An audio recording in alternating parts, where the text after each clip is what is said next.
system of security warning. Error. Employee information not found. Identify yourself. Error. Paradox protection. Error. Paradox prevention has temporarily disabled this unit's auditory processing. Thank you for your cooperation.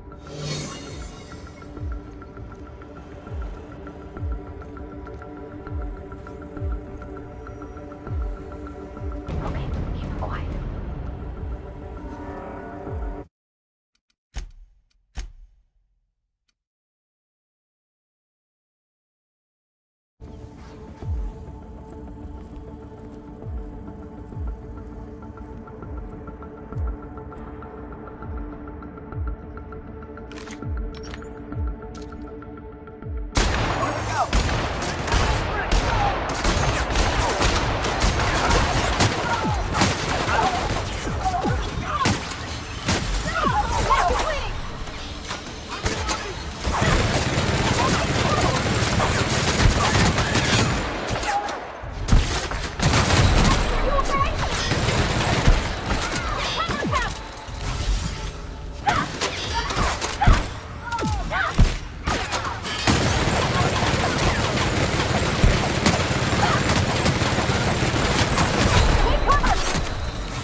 I'm working as fast as I can, all right? If y'all would quit bothering me, I'd get this done sooner. Is that a joke? Y'all call me out to fix the FPS and now you're asking me who I am? Whatever. I need to fix this before I get in trouble. Forced pacification system. If the prisoners riot, we gas them. It went a little haywire after the last... Anyway, I need to finish...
What?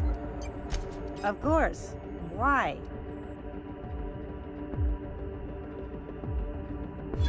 Oh, for law's sake.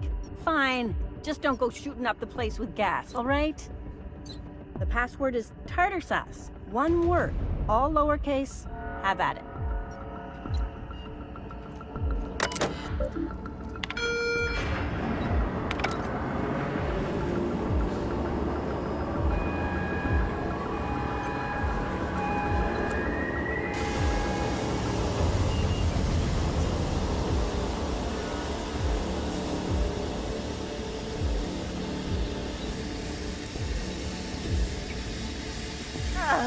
What?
That's the last of them.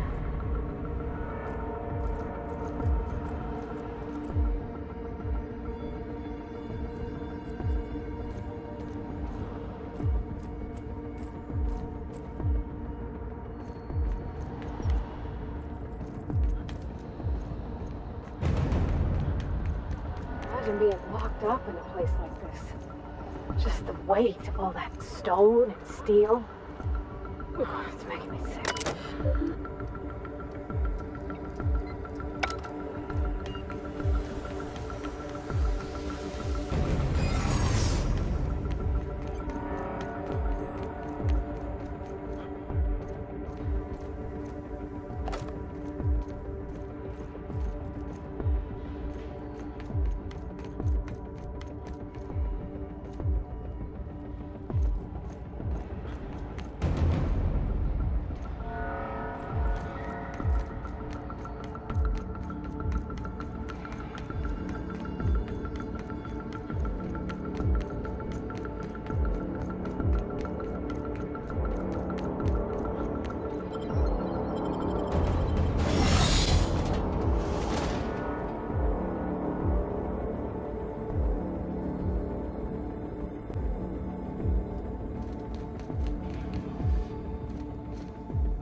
All right, MSI.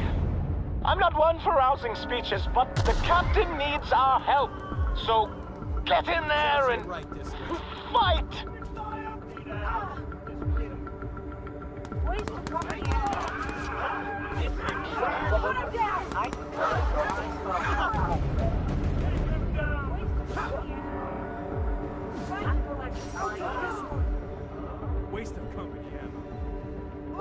Waste of company ammo. What? Something's not right.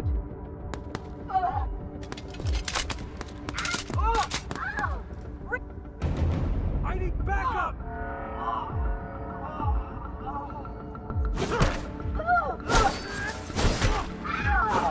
One down! Open fire!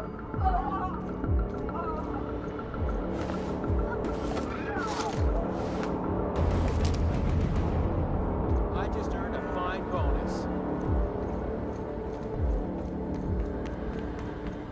Time to collect a fine bounty. Waste of company ammo. Waste of company ammo. We've got your back, Captain!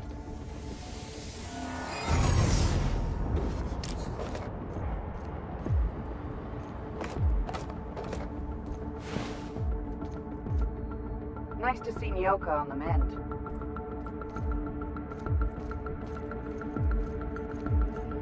For Monarch! This is nice. Calm before the storm and all that. Whatever comes of this, I'm just real glad to know you.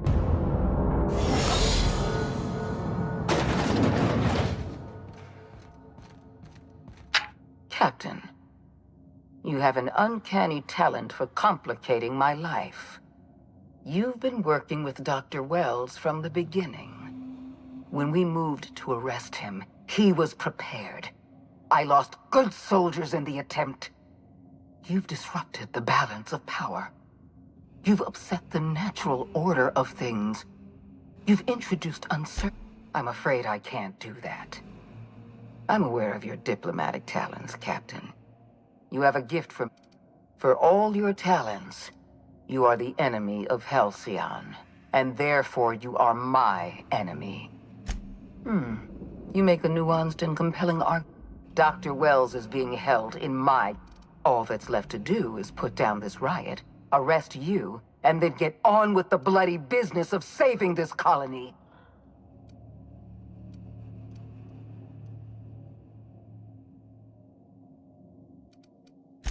Fair enough. I'm giving you exactly one chance to parley with me. Interesting that you think I'm going to die here. I believe I'm more than capable of taking you on.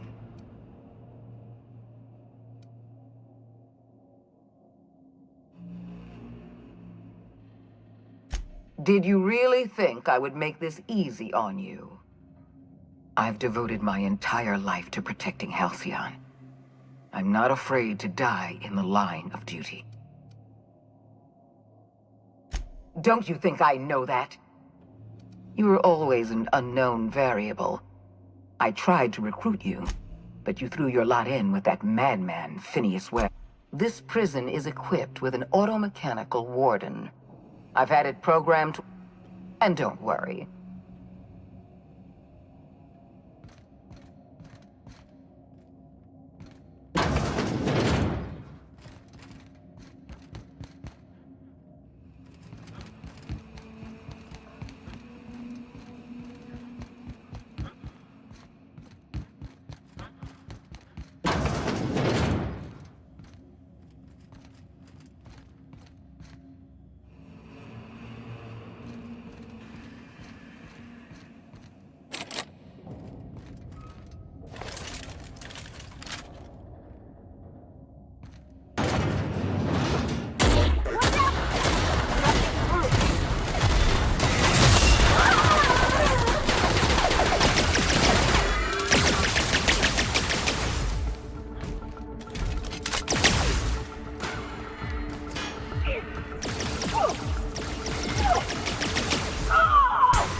just die.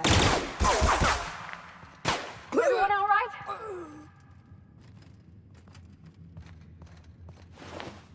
Get me out of here!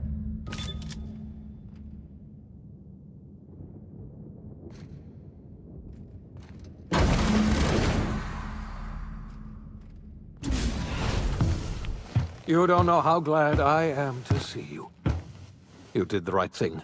Akande was a monster. Her death was much deserved, and long overdue. And you lunatic, you broke into the board's own fortress just to rescue one doddering old man. You are absolutely out of your mind, and I can't begin to thank you enough.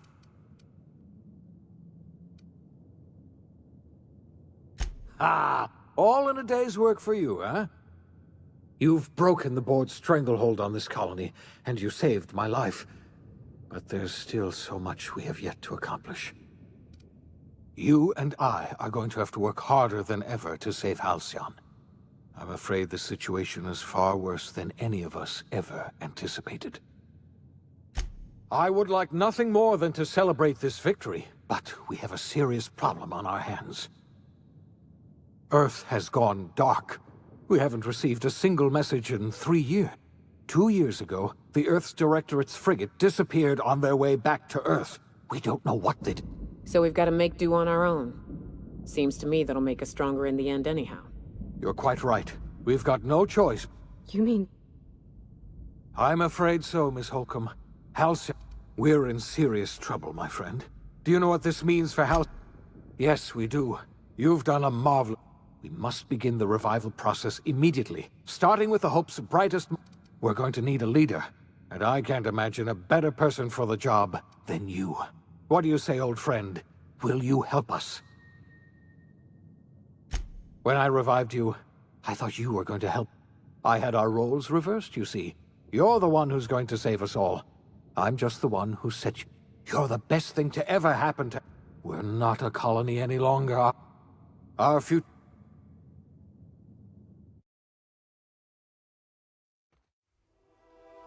The OSI teaches that everything in the universe happens according to the grand plan. But the stranger that arrived in Halcyon was an unplanned variable. From the moment he landed in Emerald Vale, his actions altered the course of history. The events on Tartarus brought about the end of the board's authority. But the board's mistakes would haunt the colony for decades to come. The damage they left behind would require the work of a generation to repair. Dr. Phineas Wells began reviving a handful of the Hope's colonists. Engineers, scientists, technicians, and intellectuals. They were among the brightest minds the Earth had ever sent out into the stars. The Hope scientists and engineers woke up in a colony descending headlong into total collapse. With no way to return to Earth, they had no choice but to band together and devote themselves to the cause of saving Halcyon. The people of Halcyon were nothing if not hardy. In the absence of the board's authority, many of the colony's settlements banded together with a single purpose in mind: survival. Life was especially hard in the years to come. Some towns dissolved by attrition and starvation, but most of them found a way to carry on. In the years to come, Halcyon was forced to reckon with its newfound freedom. The board was gone, and for better or worse, the colony was responsible for its own destiny. Between MSI's worker-centric policies and the iconoclast's manpower, Sanjar and Zora were able to rally many of the Terra 2 townships to their cause. MSI's workforce swelled, and the iconoclasts enjoyed a significant surge in their ranks. The board was too distracted by infighting and internal politics to stop MSI from becoming a powerful corporation and a refuge for townships that might have fallen through the cracks. Consumed by paranoia, Lilia Hagen took Sublight Salvage in a controversial direction, openly accusing board officials of an extraterrestrial conspiracy. One day, an accident at the Groundbreaker's docking bay silenced her forever. Time would tell if her replacement could keep the Sublight family together. Adelaide McDevitt replaced Reed Thompson as the leader of Edgewater. She and her followers transformed Edgewater in their image. Anyone loyal to Reed was pressured into leaving town, and those who stayed behind adapted to her way of life. Adelaide transformed the old cannery into a new garden. The nearby Edgewater Cemetery provided a convenient source of fertilizer.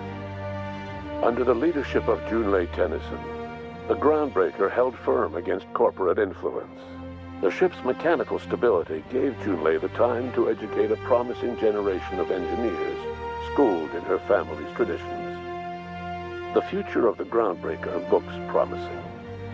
The rediscovery of the Hope and the abandonment of the lifetime employment program forced Byzantium to come to terms with some uncomfortable realities about the state of Halcyon. While Byzantines were reluctant to surrender the luxuries they'd grown accustomed to, the board's diminished authority gave them little choice in the matter. Nearly everyone had to learn to make do with less. Some even had to get jobs. It was a dark time indeed. Your influence shifted Ellie's perspective.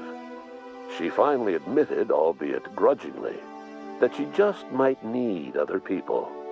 Sometimes. With a steady income from the life insurance payouts, she was finally able to afford a ship of her own. She hired a small crew and flew supply missions to communities on the fringe. Some of them were even legal. Life in Halcyon was sobering for Felix Millstone. The grand revolution he dreamed of never came. There was no great awakening for the colony, no celebrations in the streets. There was only the hard, desperate work of trying to repair a broken colony. Felix never had a head for numbers, but if there was labor to be done, he was there to help. Eventually, Felix realized that the work of a revolution was done with two hands. As much as he enjoyed his adventures aboard the Unreliable, the vicar, known as Max, eventually decided that it was time to move on, to live out the life he had sought so long to create. He knew there were many in the colony who carried burdens much worse than the ones he had struggled with, and he devoted himself to easing their suffering wherever he could. He only ever took up arms again to defend the defenseless. Unshackled from a lifetime of striving and fighting the universe and himself, Vicar Maximilian de Soto was finally at peace. Once the matter with the Hope colonists was resolved, Junlei bashfully asked Parvati if she'd like to join her permanently on the Groundbreaker, and Parvati enthusiastically, if somewhat awkwardly, agreed. The stories of her adventures spread across the colony, and Parvati soon found herself the center of attention. Having served as the engineer of a renowned spacecraft, tramp freighters and wildcat miners sought her out by name, and in no time, she was a fixture in the Groundbreaker's mechanical ecosystem. She and Junlei were never far apart. Nyoka returned to Monarch to take another crack at making a permanent life for herself. She formed the Charon Group, a mercenary outfit of ragtag survivalists and wilderness experts. Anyone in need of a guide, or just looking to throw back a beer and swap stories, could find her camping on the trail or clearing an infestation. The SAM unit that accompanied you spread awareness of the product line's superior sanitation and maintenance capabilities across what was left of the colony. This led to a boost in SAM unit sales. Did you know that SAM units are the longest-lasting, toughest-acting cleaning solution in Halcyon? Minister Clark was released from house arrest, and his contact with you gave him a sense of renewed purpose and vigor. Once it became clear that no help would be coming from Earth, he threw his considerable efforts and talents into helping Halcyon manage the crisis before it. As for Dr. Phineas Wells, he spent his remaining years in his orbital lab. He eventually came to terms with his own past and was able to forgive the mistakes of his younger self by devoting his remaining years to serving the colony. In the end, Dr. Wells was able to save every scientist and engineer aboard the Hope. Over the next decade, nearly all of the Hope's remaining colonists were successfully revived. Halcyon saw a period of rapid technological and scientific advancement. Breakthroughs in dietary supplements saved the colony from starvation. Geoengineering projects and social reforms began to change the structure and character of the colony. Dr. Wells laid the groundwork for the project to save the colony, but he would never live to see the fruits of his labor. He passed away a few years later. His work was carried on by the scientists and engineers he revived. Today, Halcyon has stabilized. The people of the colony work hard to adapt to their new circumstances. Nearby colonies send aid and supplies. Life will never be easy in Halcyon, but for the first time in its history, there exists a sense of real, genuine hope about the future. And what about you, the unplanned variable in the history of Halcyon? Long after Wells passed away, you carried on his work with more energy, determination, and brilliance than he could ever muster. The years that followed were hard, but Halcyon survived by the efforts of the Hope's most promising colonists, the greatest of which was you. No one knows what's happened to Earth, and no one knows what the future has in store for Halcyon. All we know for certain is this: the name of the Unreliable and that of its intrepid captain will remain the subject of countless stories for years to come.